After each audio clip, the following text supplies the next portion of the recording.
오늘은 우리가 골로새서 1장 12절에서 20절까지 말씀을 가지고 감사의 완성 예수 그리스도라는 제목으로 함께 은혜를 나누도록 하겠습니다. 여러분 한 주 잘 지내셨습니까?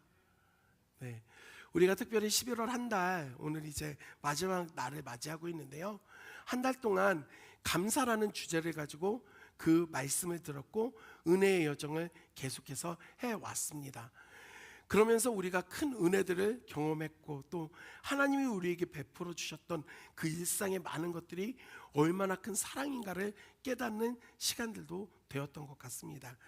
얼마 전에 차를 타고 가는데 이제 산을 보니까요, 이 산이 다 단풍으로 물들어 있는 게 보이는 겁니다.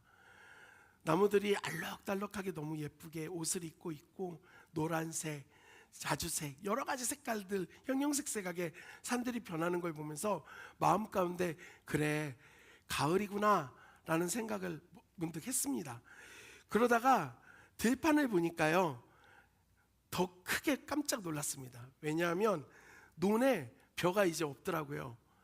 다 수확을 하고 추수를 끝냈더라고요. 이런 것들을 보면서 추수가 다 마무리된 이제 가을을 넘어 겨울에 우리가 서 있구나. 정말 시간이 빠르게 흘러간다라는 것을 새삼 또 깨닫게 됩니다. 아침 저녁으로만 조금 쌀쌀했다고 얘기했던 날씨가 이제는 낮이 돼도 크게 기온이 오르지 않고 있습니다. 이제 조금 더 시간이 지나면 나무들은 그 푸르름을 잃어버리고 마른 가지만 남게 될 것이고, 온 세상이 추위 속에서 생명을 잃은 것처럼 그 땅들이 메말라가는 시간들도 찾아올 겁니다. 이게 시간이 흘러가는 것들이죠. 사랑하는 성도 여러분, 우리가 살아가는 인생 가운데도 그러한 계절이 있습니다. 사실 우리는 감사에 대해서 말씀을 나누고 은혜를 경험하면서 감사해야 된다는 것을 또 깨닫게 되고, 심지어는 교회를 다니지 않는 사람들마저도 감사하는 삶을 살아야 된다라고 불현듯 생각하면서 살고 있습니다. 그런데 알고는 있지만 감사하는 삶을 살기가 쉽지 않다라는 것도 우리는 느끼게 됩니다. 왜냐하면 우리의 인생 가운데 생명이 움트고 싹이 나는 봄날과 같은 따뜻한 그러한 계절과 또한 푸르른 잎사귀가 풍성해지는 그 여름의 계절을 지나고 오곡백과가 익어가고 만물이 익어가서 추수를 하는 가을의 계절만 우리가 누리며 살아간다고 한다면 감사하는 삶이 참 지극히 당연할 수 있는데, 우리의 인생 가운데는 우리가 원하던 원하지 않던 간에 차가운 그 바람이 살을 에릴 듯 불어오고 모든 땅들이 메말라가는 생명이 없는 것처럼 여겨지는 겨울이 찾아오기 때문에 그렇습니다. 사랑하는 성도 여러분, 상황은 끊임없이 바뀝니다. 그리고 끊임없이 바뀌는 그 상황이 내가 원하는 방향으로만 흘러가지 않는다라는 겁니다. 사람은 참 연약한 존재입니다. 그래서 상황과 환경에 영향을 크게 받습니다.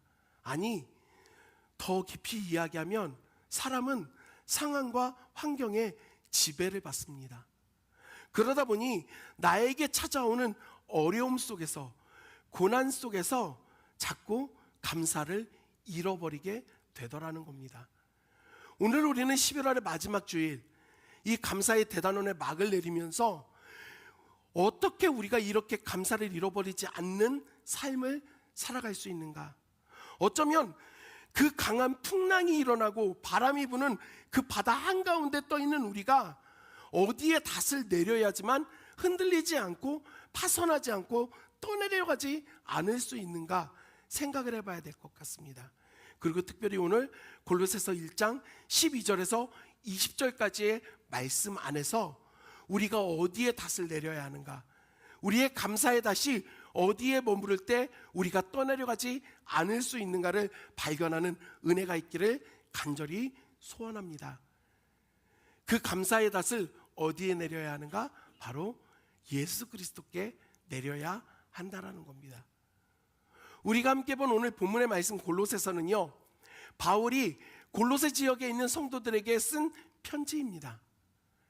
바울은 1장에 시작하면서 그들에게 문안의 인사를 건네고 하나님께 그들을 위하여 간구하는 기도의 내용을 쭉 열거합니다. 그렇게 기도의 내용 안에 마무리가 되어질 때 이제 바울은 감사로서 기도를 마무리하는 것을 보여줍니다. 그런데 우리가 먼저 사전적으로 알아야 될 것이 있습니다. 그게 뭐냐면 바울이 골로새 지역에 있는 성도들에게 편지를 쓰고 있던 그때 바울이 처해 있던 상황은 감옥에 갇혀 있던 상황이었습니다.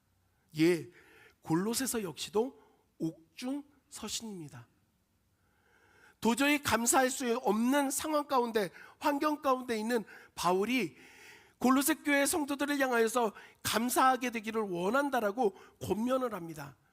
바울이 말하고 있는 그 감사는 나에게 좋은 일이 생겨서, 내가 좋은 직장에 들어가서, 내 자녀들이 잘 돼서, 그리고 우리 집이 너무나도 평안해서, 그걸로 인해서 감사하자라고 하는 그런 1차원적인 단순한 감사가 아니었습니다. 실제 그 역시도 감옥에 갇혀 있는 상황 가운데 있었기에 감사보다는 사실 억울함과 불평할 만한 것들이 훨씬 더 많았음에도 바울은 감사하게 되기를 원한다라고 말하는 것입니다. 그러면 바울이 무엇을 통해서 그 감사함의 마음을 가질 수 있게 되었던가? 12절의 말씀을 우리 함께 보도록 하겠습니다. 12절입니다. 시작.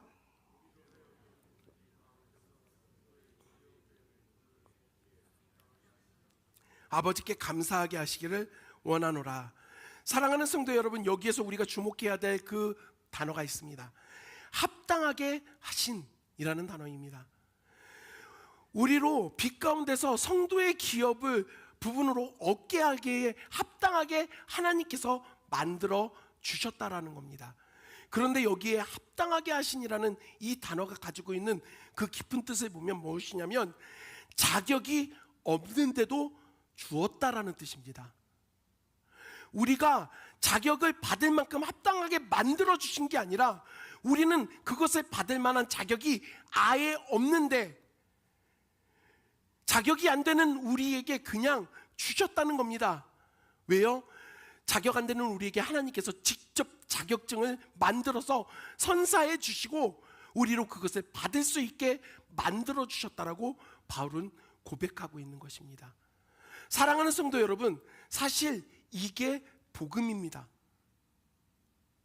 죄악으로 인하여 죽었던 내가 그리스도 예수로 말미암아 의롭다 하심을 얻게 되어서 하나님 자녀가 된 것. 우리가 의인이 됐기 때문에 하나님이 우리를 사랑해 주시는 게 아닙니다. 죄인인 우리를 위하여 예수 그리스도께서 죽으심으로 말미암아 하나님이 우리를 의롭다 해주신 겁니다. 인정해 주신 겁니다.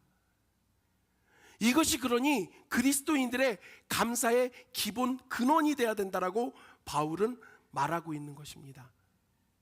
그러면서 바울은요 13절에 가서 이것을 좀 더 정확하게 이야기합니다. 사실 13절은요 그렇게 길지 않은 말씀이지만 이 안에 하나님께서 우리를 구원하시기 위하여 이루신 그 놀라운 행동들이 들어가 있다는 것을 발견해야 합니다. 우리 13절 말씀을 다 같이 읽겠습니다. 시작.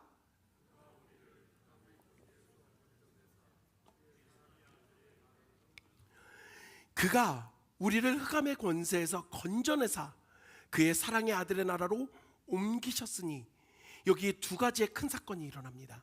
먼저는 흑암의 권세에서 하나님께서 우리를 건져내셨다라는 겁니다.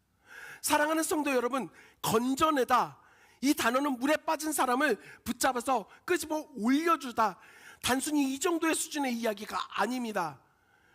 이 단어의 깊은 의미를 알려면요 머릿속으로 상상을 해보시면 됩니다. 적진의 한복판에 포로로 붙잡혀 있는 사람을 구해내기 위하여 정말 치열한 전투를 뚫고 들어가 그 사람을 붙잡고 결국에 그 자리에서 다시 안전한 자리로 끌어내고 건져내는 행동, 그러한 것을 나타내는 게 이 단어입니다. 스티븐 스필버그가 제작을 한 라이언 일병 구하기라고 하는 영화가 있습니다. 여러분 혹시 보셨습니까? 제가 대학교 들어가면서 이 영화를 봤던 기억이 있습니다. 정말 너무 충격적이었습니다. 영화가 시작이 될 때 노르망디 상륙작전의 장면이 쫙 펼쳐집니다. 병사들이 배를 타고 가는데요, 막 수통을 들고 있는 손이 덜덜덜 떨려요. 그러면서 마음을 다잡고 이제 치열한 전투로 나가기 전에 준비를 하고 있는데, 이 배의 해치가 열리자마자 그 독일군의 기관총이 막 사정없이 쏟아집니다. 배에서 내리지도 못하고 사람들이 죽는 장면들이 너무 충격적으로 나타납니다. 이 노르망디 상륙작전에서 정말 많은 연합군 사람들이 생명을 잃었습니다. 그리고 이 영화의 내용을 보면 이 라이언 일가에서 4명의 남자가 있는데, 이 4명의 형제들이 다 이 2차 세계대전에 참전을 한 겁니다. 그리고 이 노르만디 상륙작전에서 3명이 목숨을 잃게 됐다는 것을 미국 정부가 알게 된 겁니다. 그 4명 중에 마지막 막내인 제임스 라이언이라고 하는 이 병사는, 일병은 죽게 해서는 안 된다, 가족들에게 생환시켜야 된다라고 명령을 내려서 밀러데이가 자신이 속해 있는 그 특공대를 조직해서 그 적진의 한복판으로 들어가게 됩니다. 그가 나치의 그 군사들 안에 있는 그 적진의 한복판에 고립되어 있었거든요. 그래서 이 밀러데이가 자기의 부하들을 데리고 그 특공대를 이끌고 이 제임스 라이언 일병을 구하기 위하여 그곳까지 들어가면서 많은 부하들이 목숨을 잃습니다. 그리고 마지막 이 라이언 일병을 구출하면서 그 밀러데이 역시도 목숨을 잃게 되면서 이 영화가 끝이 됩니다. 제가 이 영화를 보면서 여러 가지 생각을 하게 됐습니다. 어쩌면 우리는 그 나치즘이 가득한, 적군으로 가득 세워진 그 적의 한복판에 놓여져 있었던 겁니다. 흑암의 권세 가운데 우리가 놓여져 있었다라는 겁니다. 그리고 중요한 것은 우리의 힘과 능력으로는 그곳에서 빠져나올 방법이 없었다는 겁니다. 그래서 하나님께서 그 흑암의 권세에 붙잡혀 있는 우리를 건져내시기 위하여 어떻게 하시는가? 그 흑암의 권세 가운데로 직접 찾아오십니다. 그게 바로 우리 주 예수 그리스도이십니다. 그는 근본 하나님의 본체시지만 하나님과 동등됨을 취할 것으로 여기지 않고 자기를 비워 종의 형상을 입고 이 땅에 찾아오신 겁니다. 사랑하는 성도 여러분, 내가 너희들 가운데 들어가니까 봐라, 생색내기 위함이 아니라 그 흑암의 권세 가운데 절망 속에 빠져있는 우리를 구원하기 위해서는 그 자리로 내려와야 했기 때문에 하나님이신 예수님이 인간의 몸을 입고 이 땅에 오신 것입니다. 그리고 그 예수 그리스도를 통하여 우리가 믿어 구원받은 성도들은 어떤 변화가 일어나는가? 사랑의 아들의 나라로 옮겨주신다라는 사실입니다. 이 사실을 믿으십니까? 여기 옮겨주셨다라고 하는 이 단어는요, 당시 고대 근동사회에서 나라와 나라끼리 전쟁을 하면 이기는 나라가 그 나라를 속국으로 삼고 그 포로된 자들을 끌어다가 자신들이 원하는 자리가 아니라 그 이긴 나라가 원하는 자리에 가서 살게 명령을 내립니다. 그래서 북이스라엘과 남유다 역시도 나라가 멸망하고 난 이후에 포로로 끌려가서 원하지 않는 이방 땅에서 살아갔던 시간들이 있습니다. 단순히 그냥 구원받았으니까 끝이라고 이야기하신 게 아니라 이제 우리가 이 땅 가운데 살아가고는 있지만 우리의 소속과 우리가 머무는 곳이 달라진 것입니다. 하나님께서 우리를 사랑의 아들의 나라 예수 그리스도께서 통치하시는 그 천국의 백성으로 삼아 주셨다는 겁니다. 할렐루야. 여러분, 이 사실을 믿으십니까? 이 놀라운 구원의 2가지 큰 사건이 일어난 겁니다. 이걸로 인하여 우리가 감사하는 게 당연한 것입니다. 그러면서 바울은 계속해서 말합니다. 우리 14절에 다 같이 읽겠습니다. 시작. 그 아들 안에서 우리가 속량 곧 죄사함을 얻었다라고 바울은 말합니다. 여러분, 여기 속량이라고 하는 단어가 뭘까요? 누군가 대신해서 값을 치러주는 걸 속량이라고 말합니다. 내가 지불해야 될 그 대가를 나는 지불을 할 수가 없는데 그것을 지불할 수 있는 다른 누군가가 대신 그 값을 치러줬다라는 겁니다. 자, 여기서 질문이요. 그렇게 내가 대가를 지불할 수 없는 상황 가운데 누군가 나를 대신해 대가를 지불하는 일이 일어났다라고 한다면 내가 한 게 있습니까, 없습니까? 내가 한 일이 있습니까, 없습니까? 없어요. 우리는 믿음으로 말미암아 값 없이 거저 구원을 받았습니다. 그런데 우리가 자꾸 잊어버리는 게 있어요. 믿음으로 말미암아 값없이 거저 구원을 받았지만 그 구원을 이루기 위하여 예수님은 값을 지불하셨습니다. 십자가에서 그 생명을 내어 주셨다는 겁니다. 예수님의 피값으로, 예수님의 생명의 값으로 우리의 그 모든 죄악에 대한 값을 지불하시고 우리가 죄 사함을 얻게 되었습니다. 사랑하는 성도 여러분, 이것이 복음입니다. 이 복음의 은혜를 아는 사람, 이 구원의 은혜를 아는 사람은 그러니 그리스도 예수로 말미암아 감사할 수 있게 되어지고 감격할 수밖에 없다라는 것입니다. 그러면서 바울은 이제 거기에서 머물지 않고요, 이 예수 그리스도에 대하여서 너무나도 크게 표현을 하기 시작합니다. 우리 말씀 같이 보도록 하겠습니다. 15절 말씀 다 같이 읽겠습니다. 시작.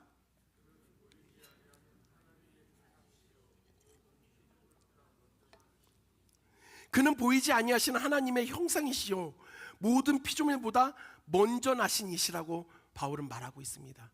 여러분, 여기서 중요한 것은 무엇이냐면 예수 그리스도께서 이 땅에 오셨습니다. 원래 영이신 하나님을 우리가 볼 수 있습니까? 못 봅니까? 볼 수가 없어요.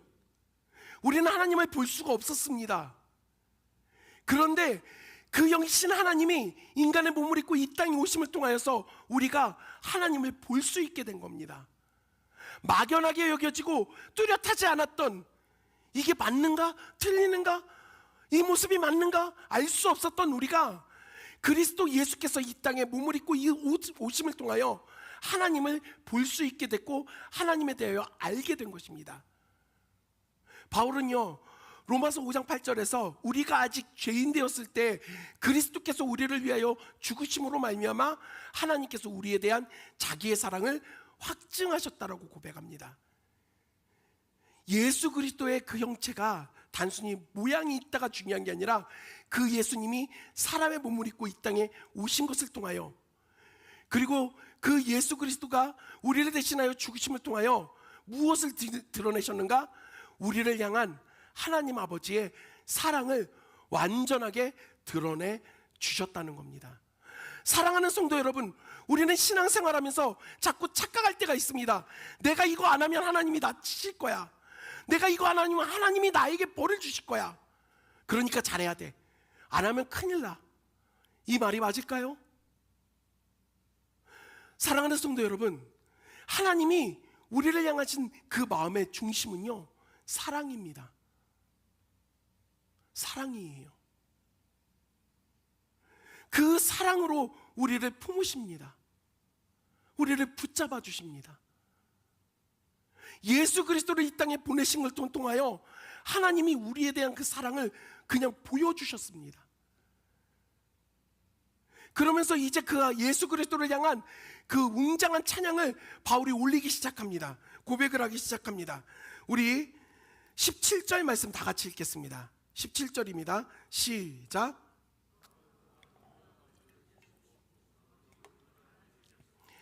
그가 만물보다 먼저 계시다라고 바울은 고백합니다. 우리 주 예수 그리스도가 온 세상보다 먼저 계시다. 그리고 그 만물이 그리스도 예수 안에서 섰다라고 이렇게 표현을 합니다. 함께 섰느니라. 그 모든 것들을 뛰어나게 그 위대하신 이름이 우리 주 예수 그리스도라는 것을 바울이 말하면서요, 여기에서 중요한 단어 함께 섰느니라, 이 단어가 중요합니다. 왜냐면요, 여러분, 크신 예수 그리스도, 위대하신 주님, 우리가 그 고백하는 게 너무 중요하죠. 좋습니다. 그런데 그 크고 위대하신 주님이 멀리 있는 분이라고 한다면 그건 크게 우리의 삶에 도움이 되지 않습니다. 아무리 뛰어나고 아무리 위대하다고 하더라도 나와 크게 관계가 없다라고 한다면 도움이 되지 않습니다. 그런데 여기 함께 섰느니라 라고 하는 이 단어, 그 단어를 보면요, 헬라 원어를 보면 시네스테켄이라고 하는 단어거든요. 이게 유지된다, 붙들려 있다 라는 단어예요. 조금 더 쉽게 설명을 해드릴게요. 만물이 주님의 손에 붙들려져 있다. 예수님이 붙잡고 계신다 라고 표현하고 있는 겁니다. 크고 위대하신 예수님이 우리와 멀리 계신 분이 아니라 우리의 삶을 붙잡고 계십니다. 우리의 삶을 지탱해 주십니다. 우리로 흩어지지 않게 보호해 주신다라는 것입니다. 할렐루야. 이건 너무나도 중요한 사실입니다. 예수님은 멀리 계신 분이 아닙니다. 현대과학이 밝혀낸 놀라운 사실이 있다고 합니다. 그게 뭐냐면요, 저는 사실 과학이나 수학 얘기를 하면 좀 약해집니다. 전 문과거든요. 여러분, 이 강대상, 이런 물건이 있습니다. 그리고 우리의 몸, 세포가 되어져 있고 몸을 이루는 것들. 근데 모든 것들은요, 가장 작은 단위로 나누면 원자라는 것이 나오게 됩니다. 그런데 이 원자에 대해서 연구를 해보니까 재밌는 게, 이 원자는요, 그 속이 99.9%가 비어있다는 겁니다. 우리는 이렇게 그냥 눈으로 볼 때 이것이 무언가가 이루어져서 물건이 있다라고 얘기하지만, 그 작은 원자를 보면은요, 그 원자는 99.9%가 비어 있어서 커다란 운동장에 축구가 하나 놓여져 있는 것과 다르지 않는다는 겁니다. 그런데 이게 모여져서 흩어지지 않고 하나의 물건이 되어지고 우리의 몸을 이루게 되는 데는 힘이 필요하다라는 겁니다. 중력일 수도 있고요, 가속력일 수도 있고요. 이러한 힘에 대하여서 과학자들은 뭐라고 이야기하냐면 기본 힘이라는 표현을 씁니다. 그 기본 힘이 있어야지만 그 흩어질 수밖에 없던 원자들이 모여져서 그 결과를 만들어내고 흩어지지 않고 물건처럼 보여진다라는 겁니다. 제가 이 말씀을 드리는 이유가 있습니다. 사랑하는 성도 여러분, 온 세상을 보십시오. 그 많은 별들과 우주, 태양을 중심으로 돌아가고 있는 우리 태양계의 행성들, 무엇 하나 흔들림 없이 잘 돌아갑니다. 우리의 몸은 어떻습니까? 저녁이 되면 잠자리에 들어가고 호흡을 하고 물을 먹고 음식을 섭취하고 눈을 뜨고 움직이고, 이 모든 일들을 하는데 기본 힘이 있다라는 겁니다. 그 기본 힘에 대하여서 오늘 말씀은 무엇이라 표현하고 있는가? 우리 주 예수 그리스도의 손이 붙잡고 계시다라는 사실입니다. 할렐루야. 여러분, 우연의 산물은 없습니다. 모두 다 주님의 손에 붙잡혀져 있는 것입니다. 그러니 멀지 않으니 우리는 기뻐할 수밖에 없습니다. 그 크신 위대하신 예수 그리스도께서 우리를 붙잡고 계시니, 우리와 함께 하시니, 우리의 삶을 흩어지지 않도록 보호해 주시니 우리가 살아갈 수 있고 감사할 수 있다라는 것입니다. 그러면서 바울은 그 예수 그리스도가 교회의 머리라고 표현을 하고 죽은 자들 가운데서 먼저 나신이라고 말하고 있습니다. 그 예수님이 만물의 으뜸, 절대적인 그 믿음의 대상이라고 표현을 합니다. 근데 사랑하는 성도 여러분, 이렇게 바울의 고백이 쭉 점차적으로 연결되어져서 이제 20절에 딱 도착을 하면서 그 위대한 찬양이 어디로 귀결이 되는가, 어디로 초점이 맞춰지는가 우리가 볼 필요가 있습니다. 우리 20절 말씀을 다 같이 읽겠습니다. 시작.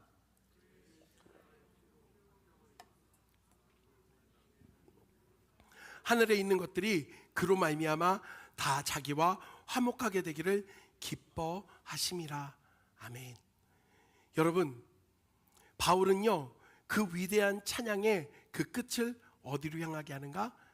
십자가로 향하게 한다라는 겁니다. 이제 말씀을 좀 정리하려고 합니다.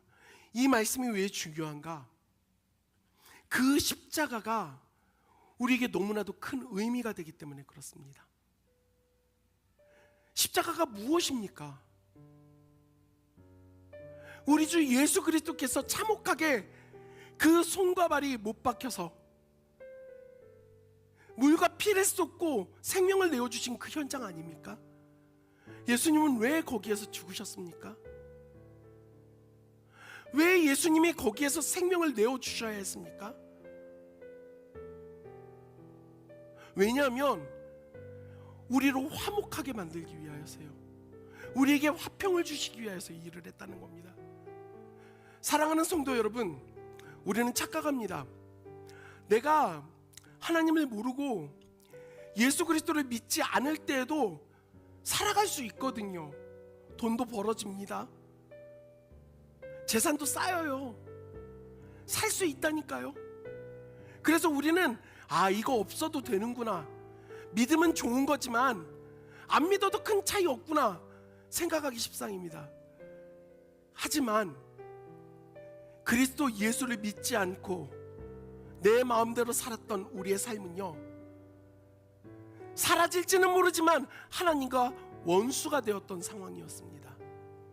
흑암의 권세에 매여서 하나님과 원수가 됐던 겁니다.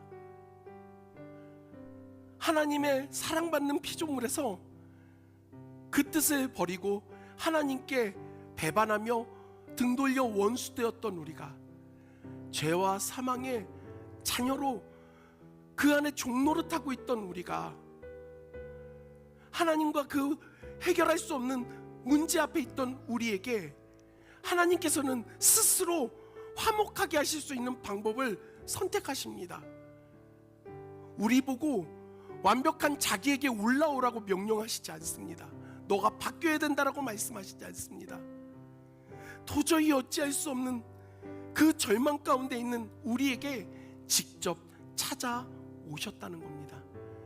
그리고 예수님께서 그 십자가에서 물과 피를 쏟고 생명을 내어주심으로 말미암아 하나님과 원수되었던 우리의 막힌 담을 허물어 주시고 우리로 하나님 자녀가 되는 그 은혜를 누리게 해 주셨다는 겁니다. 사랑하는 성도 여러분, 이것은 누구도 빼앗아갈 수가 없습니다. 사망이나 생명이나 높음이나 깊음이나 천사들이나 권세자들이나 그 어떤 피조물이라도 우리를 그리스도 예수 안에 있는 하나님의 사랑에서 끊을 수 있는 건 아무것도 없습니다. 아플 수도 있고요. 경제적 어려움이 찾아올 수도 있습니다. 때로는 관계 안에서 무너질 때도 있고요. 상실의 아픔을 느낄 때도 있습니다. 하지만 그럼에도 불구하고 변하지 않는 사실이 있습니다. 하나님이 우리를 사랑하시어서 하나밖에 없는 그 아들을 이 땅에 보내주셨고, 그 예수님이 나를 사랑하시어서 구원하기 위하여 십자가에서 생명을 내어 주셨다라는 사실은 절대로 변하지 않는다는 겁니다. 너무나도 잘 알고 있는 이야기를 왜 또 합니까? 라고 생각하실 수도 있습니다. 하지만 사랑하는 성도 여러분, 구원의 은혜는, 복음은요, 초입에 잠깐 듣고 끝나는 게 아니라 우리 신앙의 전부입니다. 우리의 삶의 전부가 되는 겁니다. 그래서 우리는 살 수 있습니다. 그래서 우리는 감사할 수 있습니다. 그래서 저는 오늘 말씀의 제목을 감사의 완성 예수 그리스도라고 정한 겁니다.